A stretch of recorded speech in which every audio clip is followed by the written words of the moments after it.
The music always comes from the day by day, from your experience, you know.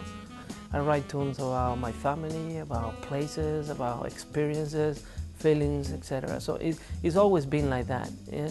From a musical point of view, it's a little different, I think, in comparison with things that I have done in the past. A few months ago, after thinking about what I have done and where do I want to go, what is ahead of me, you know, and I felt that what was the music that motivated me to be a musician. I was exposed to classical music such as, you know, Mozart or Bach, and to Afro-Cuban music like Yoruba music from Cuba, popular music from Cuba, and also early jazz. You know, I remember because my grandmother was a pianist and my dad was a pianist, and I remember them playing music from Jelly Roll Morton or, you know, the early ragtimes, early jazz like Louis Armstrong. When I thought about the elements that unite all those styles, you know, it kind of got me to shape the music for this album based on those elements, such as strong melodies, nice grooves, interaction, and an inviting sense of dance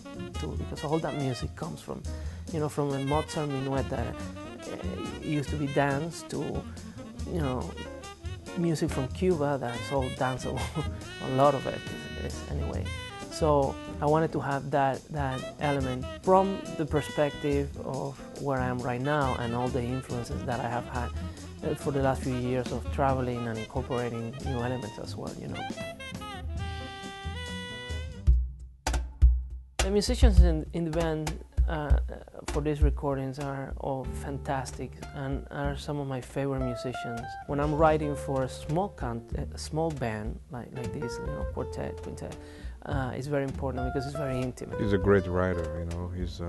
We all know that he's from Cuba, but his approach to music has different elements as well. What is magic about it is he leaves room for interpretation, which is the key of this music. He doesn't sound like anybody else. He has his own sound. I like space. I think space is very important.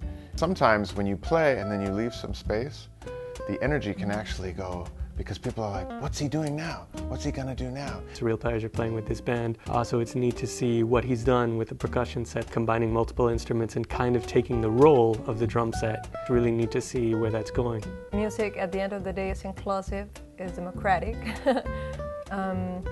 and can gather people from different places of the world and sound into only one thing, you know, which is, in this case, Arturo's vision. He's from Africa, man. You know, it's the same thing. It's almost like a more mysterious person who doesn't always say so much, but people are intrigued by him. So good friends, good vibes, great musicians. I couldn't ask for anything else. We're recording this interview in the middle of the record jam. So there's still music to come, and the way I plan, you know, there are some tunes that I have very specific idea of what I want from the music. Then there are some tunes that I'm still open to see how they work and try different choices on the studio.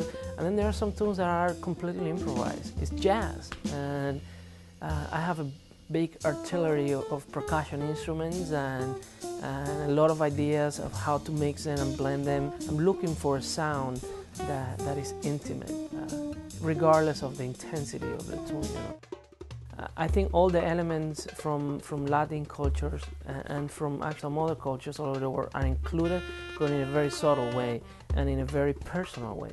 And we are creating a sound that is also based on the input of each musician, and the music is evolving and taking shape.